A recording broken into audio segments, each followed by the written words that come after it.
Welcome to Malvero Gaming. I hope that you enjoy the upcoming video and that it somehow makes your day a little bit better. We might have some funny moments, we might have some learning moments, but most importantly, we're going to be enjoying fun video games. You're welcome to follow us on Twitch so that you don't miss any of our upcoming live streams that happen every week. Let's get started.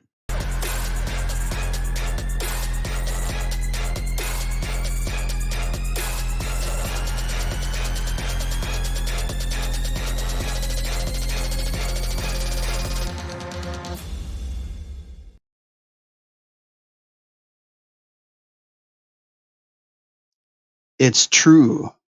Yes, I have been ill, very ill.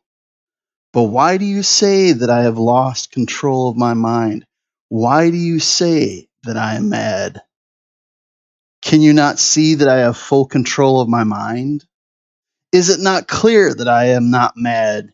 Indeed, the illness only made my mind, my feelings, my senses stronger, more powerful.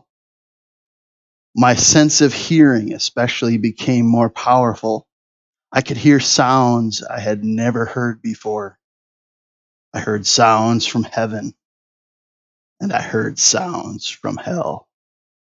Listen, listen, and I will tell you how it happened. You will see, you will hear how healthy my mind is.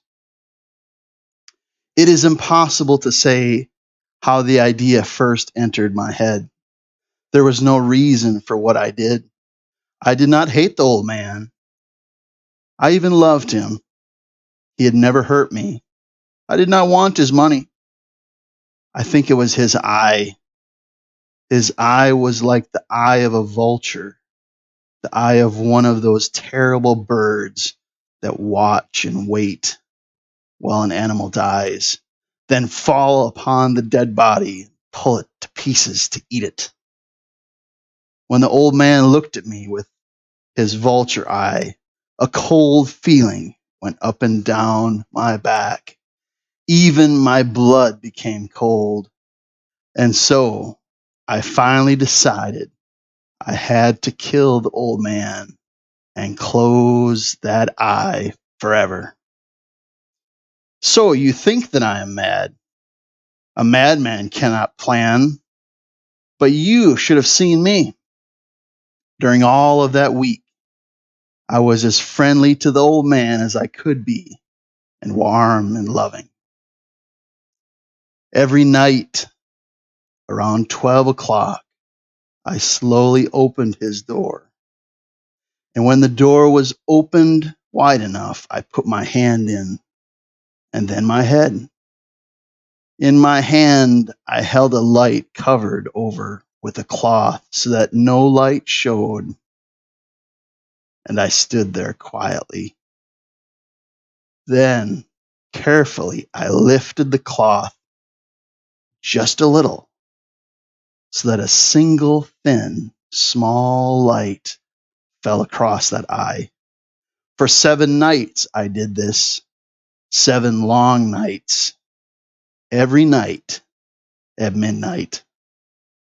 Always the eye was closed, so it was impossible for me to do the work.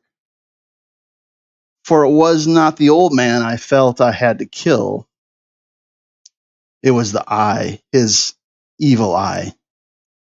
And every morning I went to his room, and with a warm, friendly voice, I asked him how he had slept.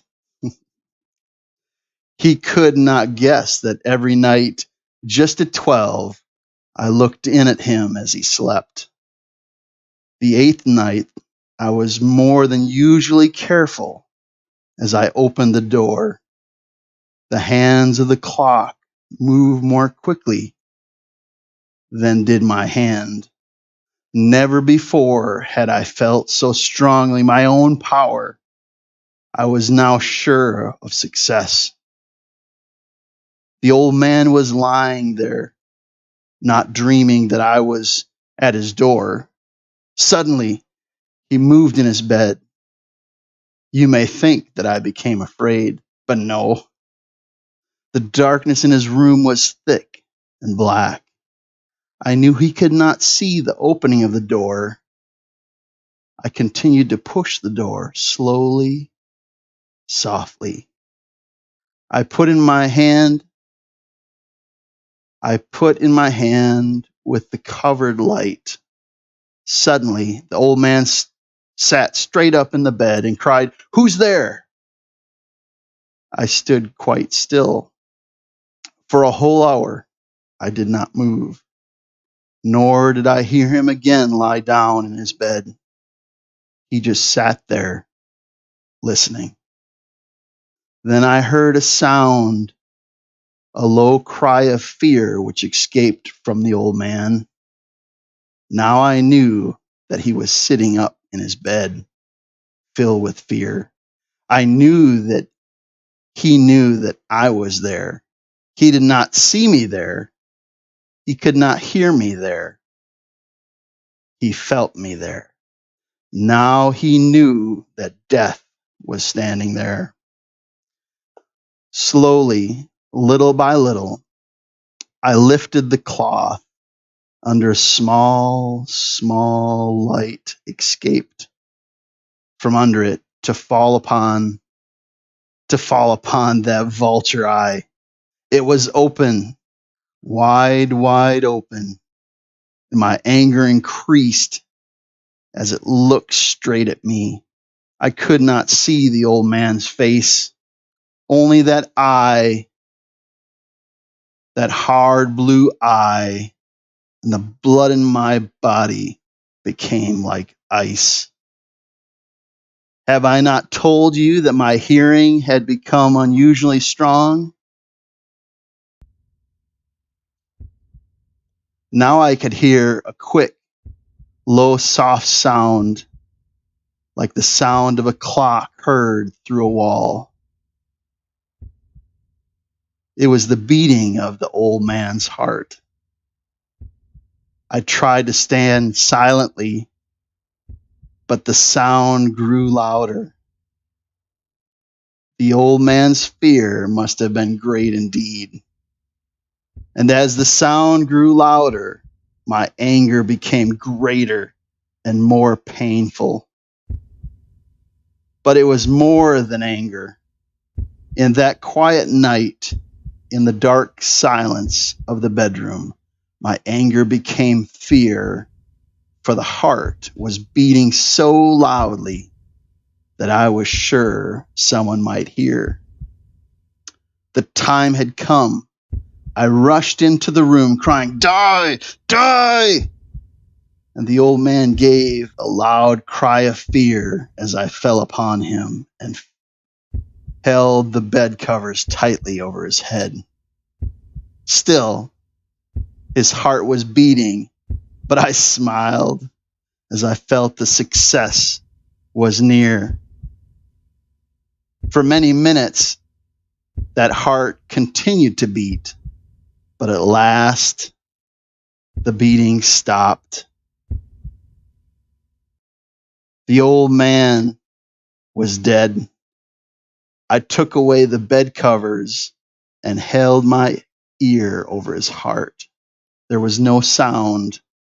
Yes, he was dead, dead as a stone. His eye would trouble me no more.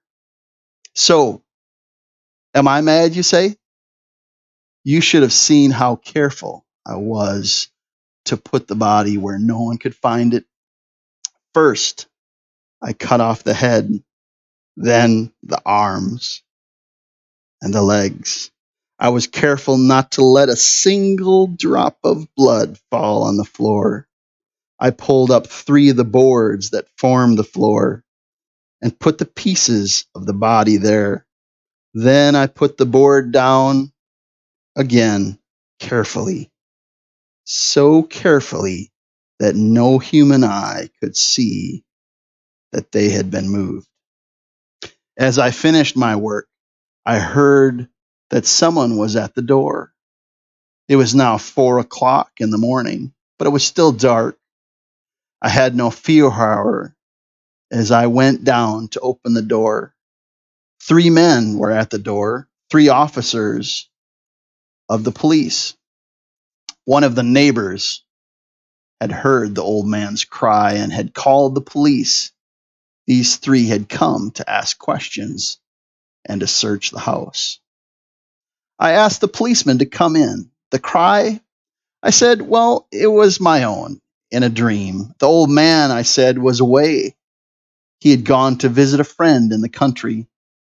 I took them through the whole house, telling them to search it all, to search well. I led them finally into the old man's bedroom. As if playing a game with them, I asked them to sit down and talk for a while. My easy, quiet manner made the policemen believe my story, so they sat talking with me in a friendly way. But although I answered them in the same way, I soon wished that they would go.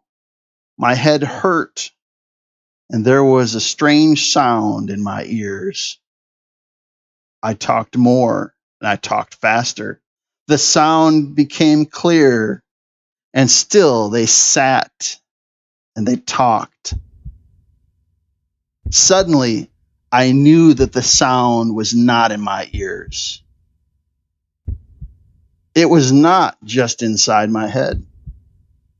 At that moment, I must have become quite white. I talked still faster and louder, and the sound too became louder. It was a quick, low, soft sound, like the sound of a clock heard through a wall. A sound I knew well. Louder it became and louder. Why did the men not go? Louder and louder. I stood up and walked quickly around the room. I pushed my chair across the floor to make more noise, to cover that terrible sound. I talked even louder, and still the men sat and talked, and they smiled. Was it possible that they could not hear? No, they heard. I was certain of that. They knew. Now it was they who were playing a game with me. I was suffering more than I could hear from their smiles and from that sound. Louder and louder, louder. Suddenly, I could hear it no longer. I pointed at the boards and cried, yes, yes, I killed him. Pull up the boards and you shall see. I killed him. But why does his heart not stop beating? Why does it not stop?